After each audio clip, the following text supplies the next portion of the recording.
Au-dessus de Bruzon, face à Verbier, le bis des Ravines offre l'une des plus belles promenades familiales du Val-de-Bagne. Restauré en 2013 après plus de 70 ans d'abandon. Ici, nous voyons le petit moulin qui actionne un marteau hydraulique, appelé localement Batinda. L'eau du bis fait tourner une petite roue à aube. Cette roue soulève puis relâche un marteau. Le marteau frappe régulièrement une pièce métallique ou une planche. Le gardien du bis pouvait ainsi entendre à distance si le débit était normal. Si les cours ralentissaient ou s'arrêtaient, cela signalait un problème. Manque d'eau, obstruction du canal, fuite ou prise d'eau défectueuse.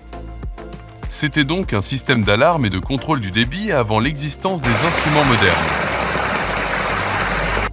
Cet ancien canal d'irrigation serpente à travers les mélèzes, les prairies fleuries et les ravins boisés, dans un environnement paisible et rafraîchissant.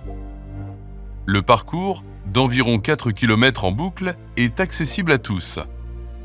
Après une courte montée au départ, le sentier suit tranquillement le cours de l'eau sur une pente très douce. Tout au long du chemin, les promeneurs découvrent les différentes techniques utilisées autrefois pour conduire l'eau. Canaux creusés dans la terre, ouvrages en pierre, structures en bois. L'ombre de la forêt, le murmure constant de l'eau et les magnifiques points de vue sur le Val-de-Bagne font de cette balade une sortie idéale lors des chaudes journées d'été. Le bis des Ravines n'est pas seulement une randonnée, c'est aussi un voyage dans le patrimoine valaisan à la découverte du savoir-faire et de l'ingéniosité des montagnards qui ont façonné ces paysages. Les bis font partie des symboles les plus emblématiques du Valais. Ces canaux d'irrigation, construits entre le XIIIe et le XXe siècle, permettaient d'acheminer l'eau des torrents et des glaciers vers les prairies, les vergers, les vignobles et les villages situés sur les coteaux souvent très secs de la vallée du Rhône. L'origine exacte des bis demeure encore aujourd'hui incertaine. Les premiers documents attestant leur existence remontent au XIIIe siècle, mais plusieurs indices laissent penser que certains ouvrages étaient déjà en service auparavant.